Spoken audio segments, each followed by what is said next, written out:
You ready? So it's weird not being able to see faces. So, or to be standing up, or to be at block 15. But everybody, welcome to TAP Talks. We're back, albeit virtually. We took a bit of a hiatus with COVID, but we're back. And putting on TAP Talks in collaboration with Block 15, our wonderful friends at Block 15, who are actually donating some of the money they received from the food purchases tonight to 500 women scientists. So please, if you haven't ordered food yet, please rush out or get online and order some food from Block 15. It's great. Quick introduction about 500 women scientists. And for all those of you out there who might be concerned about 500 as a number, I'd like to reassure you that there are way more than 500. And actually it's more like 30,000. It's a global organization. We have a mission to make science more inclusive and accessible and transform society by fighting racism, patriarchy, and societal norms. So this is what we're about. We're also today celebrating World Science Day for Peace and Development. So please, raise a glass for that as well. And there's another reminder, Block 15, big shout out to them because they're really supporting us on this event, our very first virtual event, and we're so happy for them. And we need your funding because we're completely volunteer run. So we're running actually this webinar from our wonderful speaker, Brook, Penaluna, who Susan will introduce in a moment. We will have, if you have questions, please have questions, pop them into the Q&A, and we will cover those when we actually get to the end of Brook's talk and try and answer all of those. If your question isn't answered, just retype it in and say, hey, Mary, listen, question. So please bear with us and have a great talk. And I will now pass this over to Susan Slavsky to introduce our fabulous speaker, Brook. Good evening, everyone. It is my pleasure to introduce my friend, colleague, and all-around great person, Dr. Brook Penaluna, who is a bilingual fisheries biologist with the Forest Service. For over a decade, she's been working on understanding the ecological linkages among water, land, and people. Dr. Brook Penaluna has published 4 papers on the diversity in the workforce. Sorry. My dog, sorry, pardon me. There you go, live Zoom. Anyways, sorry. Dr. Brook Penaluna has published 4 papers on diversity in the workforce. She seeks to reduce the inequities and increase inclusion in the science and management of natural resources. Because the impacts of the pandemic are expected to disproportionately hinder women's careers in the science, technology, engineering, and math, particularly from women from more diverse backgrounds, Dr. Brook Penaluna's research is especially relevant in light of our current climate, economic, social justice, and health crises.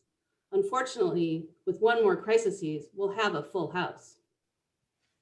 Anyway, I'm sure you will enjoy her presentation on diversity in the scientific workforce and how to recruit and retain the diverse workers needed to improve our understanding of the natural world.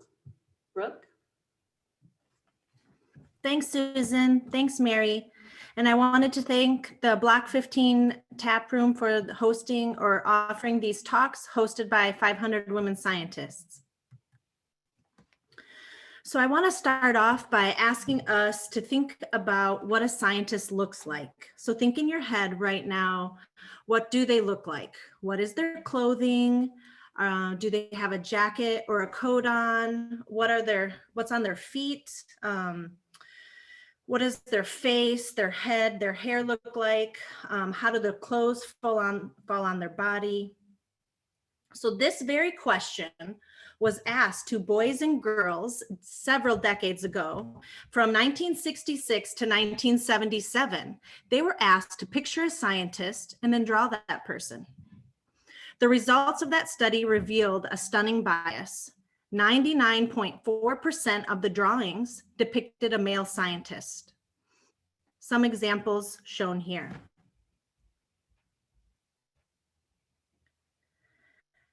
Out of the 5,000 drawings that were collected for the study, only 28 of them were female scientists, all of which were drawn by girls.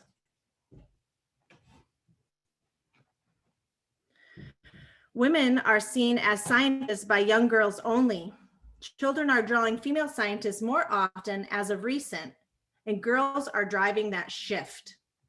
As students get older, more of them tend to draw male scientists.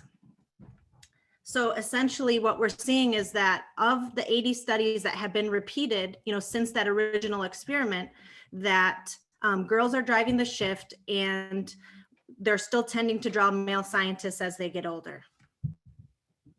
While these studies focused on gender, I noticed that many of the images of the drawings depicted Einstein-looking scientists with crazy hair, or women shown here in lab coats in a lab setting with beakers and flasks. And it was actually hard to find a scientist of women in the field or of a woman of color. I had to look hard, but I was able to find some examples here showing a women scientists doing some field work or being outside, and a woman of color in the lab. So in summary, the results of these studies show bias. What are biases? Biases are preferences and leanings which can impair judgment. So there's two different types of biases I just want to mention tonight. There's what's called explicit bias and there's implicit bias. So explicit bias is deliberate, it's conscious, you're consciously making those beliefs, it's intentional, and implicit or unconscious is unintentional and not deliberate. But the point is essentially that while they have different intents, the impact between the both is the same. So I want to give you another example about how biases may be conscious or unconscious, but that their impacts are universal. So the proportion of women musicians in most prestigious orchestras of the world. In 1970, 5% of those positions were held by women. So what they started to do was hold blind auditions where they closed the curtain and they had women and men come out and try out for the orchestras. So by 1980, they had 12% doing those types of blind auditions. And what they realized is that when the women came out and walked across the stage and you could hear their shoes cross, that essentially they were making decisions based on whether they thought that person was a male or female. So they started to have women be escorted out by different gendered individuals, as well as walk out in socks. And when they started to make these changes, in addition to it being blind, we had a change in who was participating in our orchestras. And now it is almost near 40% women in our prestigious orchestras of the world. So what do we get when we think about having a diverse workforce? A diverse workforce generates new ideas, promotes innovation, and leads to better problem solving. In addition, it enhances our scientific productivity, and it increases the chances that the science will be in high impact journals, such as those shown here. So data is the language we use to speak as scientists. And it's going to help provide information that is needed to equalize the playing field and natural resources. Within natural resources, we evaluated arguments in the literature for traditional natural resources fields shown here. You see fisheries shown in blue, wildlife shown in orange, forestry shown in green, range in yellow, and other natural resources in gray. And we evaluated the arguments in the literature in these traditional natural resource fields to find whether their arguments or their reasons for or against having a diverse workforce. Essentially, what are those arguments? What are the reasons to include diversity or not to include it? And what we found is that the arguments for the reasons to include diversity are mainly driven because it's good for the profession. That's the main argument, as shown down there in the bar.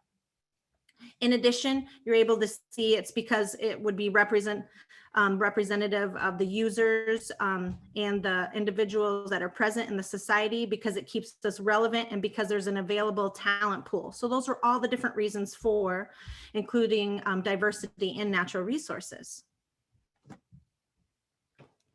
The current research workforce worldwide has been shown to be dominated by men. So what you're looking at here was an article that came out in Scientific American, and it essentially showing the proportion of female versus male individuals in the research workforce. And where you see us in the United States fall in North America is right around 30%. So 32% of the individuals in our research workforce are women.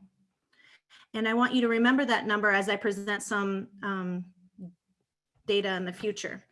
And as I mentioned before, data is the language that we use to speak as scientists and understand how equitable different things are. And so to understand how equitable something is, you have to measure the gaps between the groups. So the smaller those gaps are, when whatever it is that you're trying to measure within or between the groups, the smaller they are, the more equitable the situation is. So let's take a deep dive into fisheries science, which is my favorite science field. And in this area, we asked how many women or people of color have positions in fisheries? And is it the same in academia as it is in the federal government?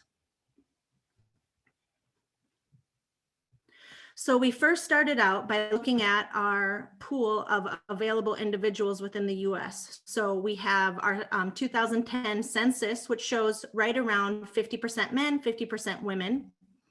And then we looked at how many individuals are receiving PhDs in biological science, which would act as a pool for those that would be going into fishery science. And we see here, again, that it's roughly half and half, with 52% of women holding PhDs. So we have a pool of talented women that could hold these positions.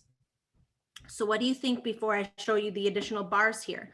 Do you think that it'll be the same as I show you some of the positions, or it'll be different? So what we see when we look at the federal workforce is that 26% of the positions are held by women. And when we look at the academic results, we're again seeing anywhere from 15 to 31% of the positions being held by women. So I just wanted you to remember that number from before. Around 30% of women in North America are in research positions. What you're also seeing here in general, when you look at the fisheries workforce, is right under 30% representation by women. So in the tenure track faculty positions, above 70% of them are held by men. The lack of diversity is consistent between academia and the federal government. So essentially, these two separate data sources are showing the same types of results.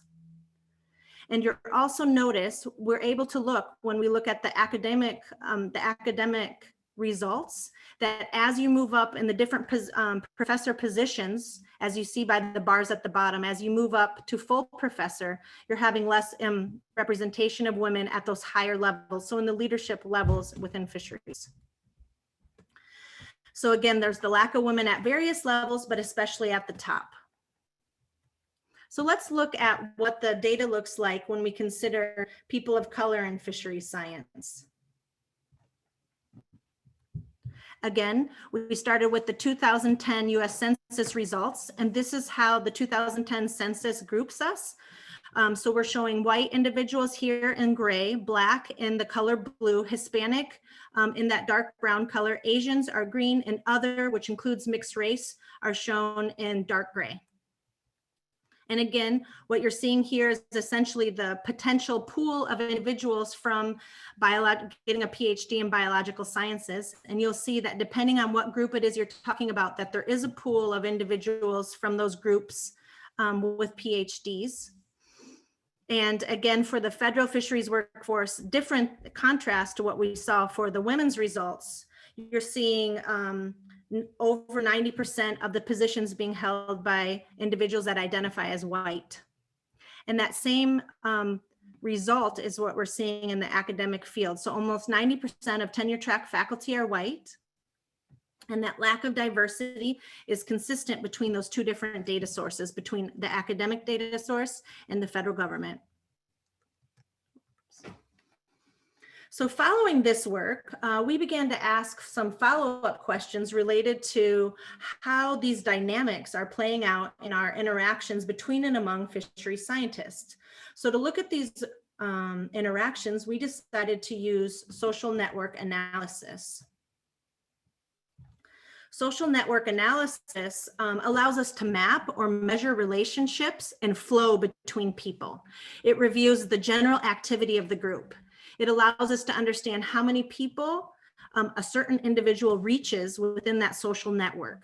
So I'm going to show you an example of what a social network looks like by using one of the best movies of all time, The Return of the Jedi. So what you see here is the nodes or the dots represent different characters in Return of the Jedi. And those characters are connected by a link if they speak to each other in the same scene. And the more that a character speaks, the thicker the line is. And so the size of the node also then corresponds to the amount of time that that individual character appeared in the scenes. So what you'll notice here is that Luke is the most important character in the movie, that it has the most connections with all the different characters and has one of the bigger nodes. And that robots, so C3PO, as well as R2D2, play important social functions connecting many characters within the movie.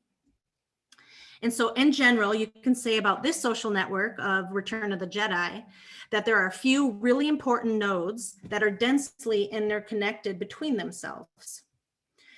So thinking about fisheries networks, what does that fisheries network look like? So to answer this question, we looked at the fisheries academic network, and we evaluated the relationship between co-publications of scientists. So remember before when I said that data is the language of scientists, now I'm saying that publications are our currency.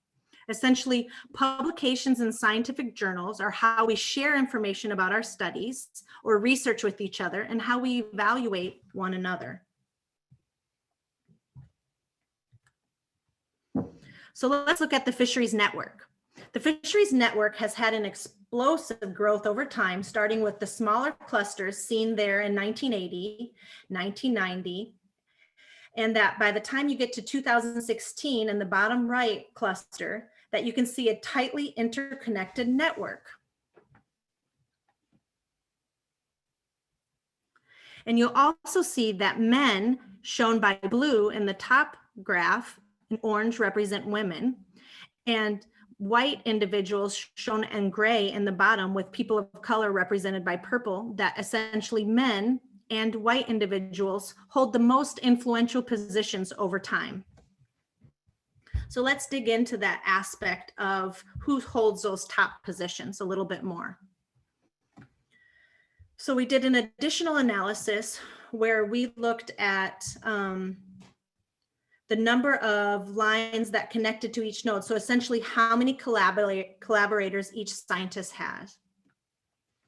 We showed that the number of collaborators that each scientist publishes with, shown here by gender and race, gender on the top and race on the bottom. So both panels show the same data, but the lines are colored based on their attributes. In the top panel, you'll see that men are in blue and women are in orange. Notice that there are more blue lines reaching higher levels than there are orange. And in the bottom panel, you see that people of color shown in purple and white individuals are in gray. And again, people of color do not reach the same high level positions of productivity that you see for others. But a few men of color do reach higher positions than do women. And so in summary, women and people of color have yet to reach top positions. So this data led us to ask the questions about what the networks look like for top fisheries scientists.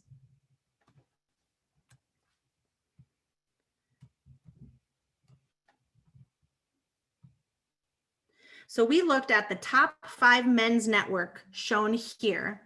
The top 5 men network are shown here across the top. So each one of these networks is one individual man's network.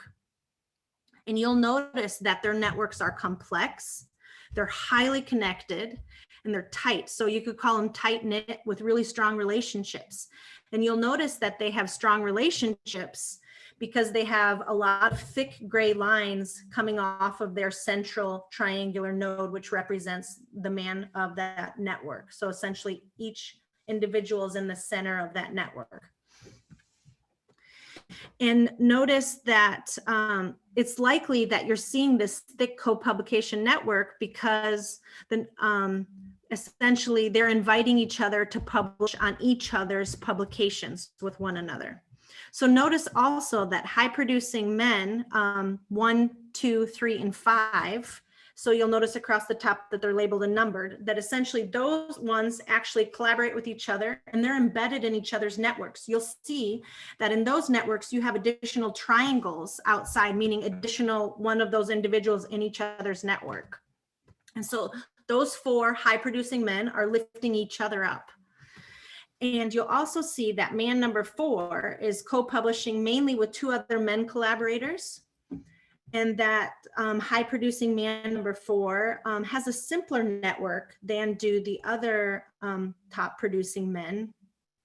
And his network is more similar to top producing women, but he has a stronger co-publication relationships. So let's look now at the top 5 women's networks and see how those compare to the men's network. So you'll see here that the top 5 women's network have a smaller number of collaborators than did the men, as noted by less of the colored dots around the central triangle. So the central triangle here on the bottom is orange to represent a woman or women. And notice that woman number 5 is part of the top network above for man number 1 and man number 3. And so you can see on her network that that is a primary part of her network. But if you look up for man number 1 or man number 3, you'll notice that her role on those, when you look for the orange triangle, it's periphery. So she is a small part of their networks, but they play a really big part of her network. So the majority of members in the top networks are highly productive men in general. And following this work, that led us then to ask the questions about what gender looks like for people publishing in top fisheries journals. Are women publishing at the same as men? But before I show you the data, I want you to think about what it's going to look like based on different things that I've already shown you today. So of the published research in fisheries, how many articles do you actually think are published by women? Do you think that it will be high? Do you think that it'll be half? Do you think it'll be near some of the other data I've shown you already, near 30%? Or do you think it'll be a lot less, that women as first authors on publications are a lot less? So if you want to type into the chat or think in your head about what your answer is, I'll give you a moment to think about that before I show you the data.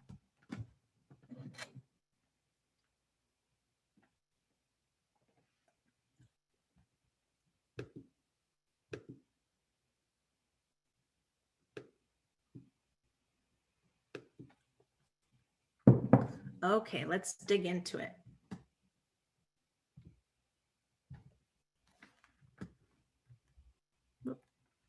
Just a moment, my slide's stuck. There we go.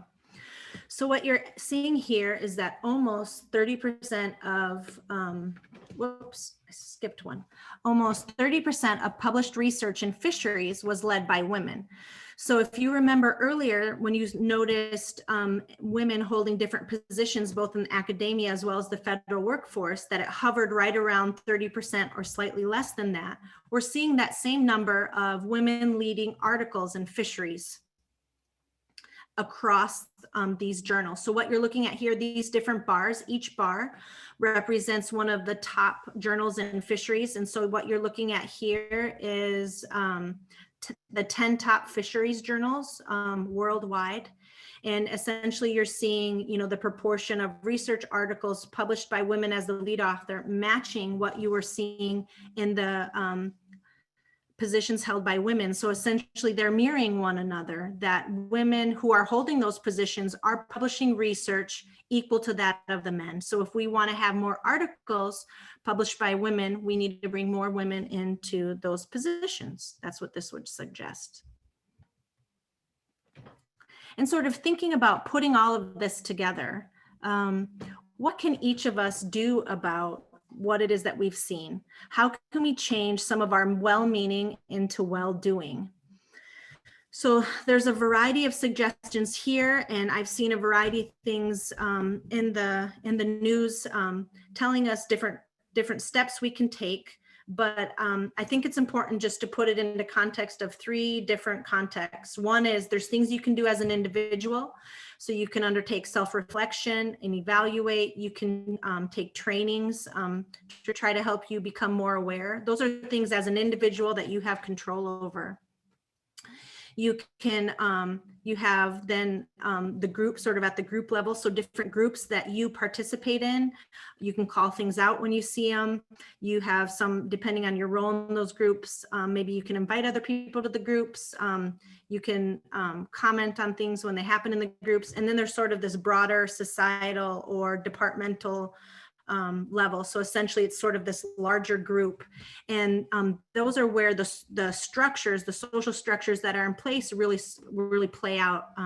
They play out broadly at those levels based on, what's in place, and then they affect the smaller groups and us as an individual. So those are, ways to think about different ways we can try to incorporate diversity and inclusion into our well-meaning, into our lives, into our action of our lives. So final reflections, that the diverse talent in the fisheries workforce is not making it into the positions, and that scientific collaborations may represent a barrier in the development of our scientific communities, that essentially some individuals in our social networks might be acting as gatekeepers and not necessarily opening opportunities for everybody to be able to participate and develop ideas in our scientific communities. And if talented people are left out of science, then dominant ideas will remain, and the inclusion of some research ideas will continue to go missing. In addition, I think it's important to note that there has been a lot of investment in people, the development of their careers, getting undergraduate degrees and PhDs. And so there is also, in addition to that, a loss of brilliant people, monetary as well.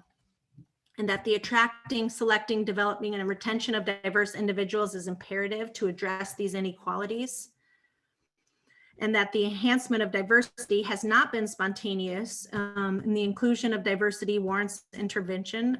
I would say that progress happens in small everyday acts, and less so in some of the grand gestures. However, it's important to have structures in place that don't necessarily prevent some things from happening.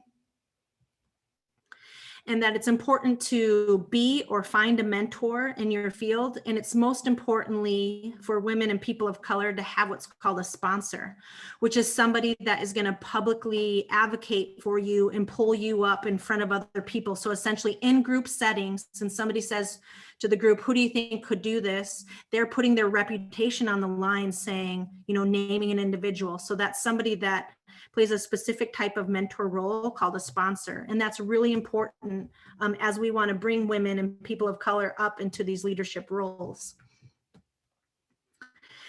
And I do want to say that, our history does not necessarily write our future. And just to sort of note that, thinking about the field of fisheries and where we've come from and what that's looked like, it's important to reflect back to where we've been, but it also doesn't have to create our vision that we as a community can decide what that looks like.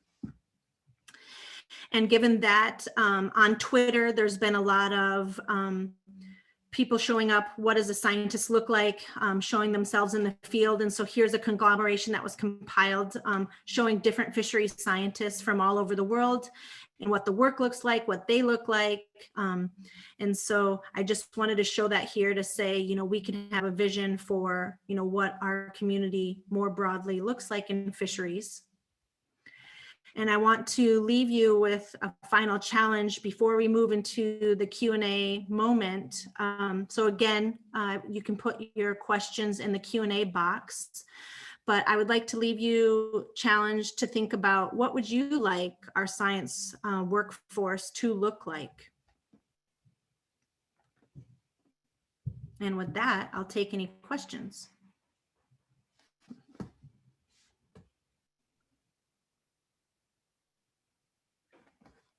Thank you, Brooke. That was great. Whilst people are typing, I'll talk. There was one question that came in on the chat that I will, whilst people are thinking on their questions, but it came from Adrian Cerny. He wanted to know, like, looking at the data, has anybody looked at inclusion of people with disabilities in the data? Yeah, that's a great question. So I think it's a really good point you bring up, because I think obviously diversity incorporates many aspects of us as individuals, many of our identities and our different intersections. And to date, gender has been the most studied aspect of diversity. And that has generally been studied as a binary understanding of gender as well. So there could be more room for, you know, fleshing that out. Race has become a new aspect that's looked at, but beyond those race and gender, there hasn't been as much work done in general looking at sexual orientation or, you know, physical bodiedness. So in a variety of things that, you know, one could look at. So I think there's a lot of room for us to, you know, collect characteristics on those and see what they actually look like. Good question. Everyone phenotypes at the moment. Thanks, Brooke. We have another question as well in the Q&A. How do you find a sponsor? So that's a really good question. And I think, I don't know that I necessarily have a good answer. I would say, you know, I sort of think it probably comes from people that would initially act as your mentor. And I think it's probably a good idea to have multiple mentors and different facets of what it is you're looking for within your career as you think about your career development. But I'm not sure what exactly it makes for somebody to get the next step to sponsor without maybe having a conversation about it, without saying, you know, if anything comes up like this, I would be interested in having a position like that. So sort of poking them, you know, thinking along that lines. But I think that it is a big jump to get from a mentor to somebody who would sponsor you. To be assertive. Get people to stick up for you. Yeah. We have, it's great. I know it's hard in the field I'm in. Question from Judy Lee. Have you observed proactive responses about increasing collaborative connections since your papers have been published? That's a great question, Judy. We have had, I think initially there was some backlash. So the initial paper came out in 2016, and you know, a lot has happened over the past 4 years. So we've had a lot of progress on the front. Initially, I think there was some backlash. And since then, I think there's been a growing interest in it. And I think it's actually provided a conversation piece for people to look at where we actually are in the field of fisheries and use it as a starting point for conversations, especially because as scientists, we like data, and this provides data for individuals, you know, to start having that conversation about. And so I actually think it's allowed for some of the uncomfortable conversations that have to be had as we start to tackle these issues. Thank you. We've got a whole bunch more questions coming in, including a lovely quote from Katie Rigsby, who writes, "There can be no inclusion and diversity without transformation and justice." And she's quoting Angela Davis, sharing that. So from Christina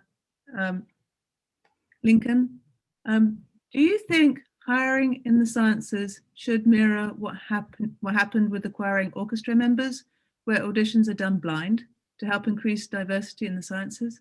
Is this method of hiring possible? Christine, I think what you bring up is a really important aspect of the application process. There have been studies that have actually been done where they've taken the same CV and all they've changed is the name so that the name could be associated with different genders as well as different races. So they're changing the first names and the last names. And what they found is that individuals that were white males were ranked higher from the identical same CV sent out to a variety of people. So essentially it matters within the sciences. So I think what you bring up is important. I'm not sure necessarily how we would get there, how we'd be able to make that review without interacting with people, because so much of our work is based on interactions with one another. But I think it's important that as we look at all the stages of hiring somebody in a position, that we stop and ask ourselves, what our biases might be as we're considering all the stages of that process. And I'll just add in there as a comment, it's in engineering from, I think, the University of Michigan, and having equal representation in their faculty in engineering by gender. And they changed up the questions. They included that a requirement for diversity in their hiring. And because a lot more women were better at doing the diversity part, they're brilliant engineers, but they excelled in being able to understand diversity and inclusion. Anyway, back to questions. This is from Francisco. Brooke, in your slide showing bar graphs from Batvia et al., relevance was a category explaining people's pro opinions on increasing women in the fisheries workforce. Do you know what they meant by relevance? Yeah, Francisco, that's a good question. So back here, you're talking about this, just a second, my dog's at the door, just like Susan's was in the beginning. So I'm tired to slip away. There we go. My chocolate lab is joining us. So Francisco was referencing this slide and wanted to understand the arguments for relevance at the bottom. So essentially it had to do with being relevant within the society, essentially relevant of the times. So it was saying that that's an important argument to enhance diversity in the natural resources. That was what was meant by relevance. Thank you. Hopefully that answered your question, Francisco. It says it's from Lauren, so who knows. And a question from Heather Medina, Sorcida. Welcoming of all diversity in areas of gender and sex, also supporting and mentoring by BIPOCs, especially students, to help them with their confidence interviewing, resume writing, etc. Hang on, I'm trying to figure out that question. So I think it's a comment. So that we should welcome all diversity in all areas, wherever your gender, sex, color, orientation. Is that correct? Did I read that right? And actually some new work that's coming out in the social sciences, as well as showing up in the fields that was shown in the Batavia et al. Paper here, that actually touches on that, essentially was showing precisely what you're talking about. So this paper touches on that it is actually important to celebrate our uniqueness and all the different identities that make us who we are. And that is a really important aspect going forward, is that we don't want necessarily people to conform into these boxes, but rather, have them push out of their boxes and be themselves. Yay. And we have another question as well from Yvonne. Is there data on equality and participation in crowdsourcing and citizen science efforts? I'm actually unaware of any data related to crowdsourcing or citizen science efforts, but I would be interested to know, who those individuals are. And I would think that different science positions that actually crowdsource or use citizen science could set out questionnaires with their data and get that information back. I think that's a really important question and could be a new line of research. Thanks, Yvonne. Okay. Oh, we've got another question from Suzanne Brander. How do we get the older white males, but also sometimes older women in the sciences, the ones doing the gatekeeping, to participate in training and education efforts. Mostly of the diversity trainings I've been to consist of mainly younger faculty or grad students. I think it's a really good point that you bring up. And I think it's doing what one of the comments was earlier and what Mary alluded to, which is essentially, rethinking what some of the metrics are and or qualifications we need to progress within the field. So adding mentorship to some of those aspects, I think would help, improve the time that committees, that would be another one, participation on committees.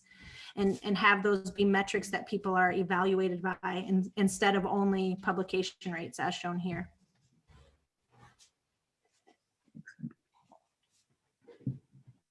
Well, I'm not seeing any more questions. All the participants on this call, you've been great. I know we can't hear you, but I'd like you to clap. Just clap and thank Brook. I mean, I know we won't hear you, but we'll feel it. Okay, it's important. And you have been a fabulous and wonderful audience. I miss actually seeing all of you sitting in tap room drinking beer, but soon we'll be back and we'll do it live. But for the next few months until there's a vaccine and things go back to whatever normal might be, we will be continuing to do Tap Talks as a virtual format and trying to bring you some more speakers and more discussion and more beer and whatever you want. Our next speaker is going to be on December 1st. And for December 1st, Laura Brophy is going to be giving her talk, which is about the tidal swamps. I don't have the title in front of me, I'm afraid, but it's posted up on the 500 Women Scientists Facebook events and on Tap Talk events. And you will be seeing a barrage of Twitter and Instagram notices coming through in the next couple of weeks to constantly remind you. Please support us on Tap Talks. There's an email address for 500 Women Scientists, Gmail. It's also posted on our Facebook. If you have any comments, any suggestions for speakers, things you'd like to discuss, if you'd like to speak, please just send us a note. I will try to get to them quickly. And we love you all. And thank you so much. And thank you to Brook for being here and being such a trooper to be our very first virtual Tap Talk speakers. And we love you. And with that, you have one last chance for a question. Thanks, Yvonne, Miriam, Susan. Yep. And thank you. We're a wrap.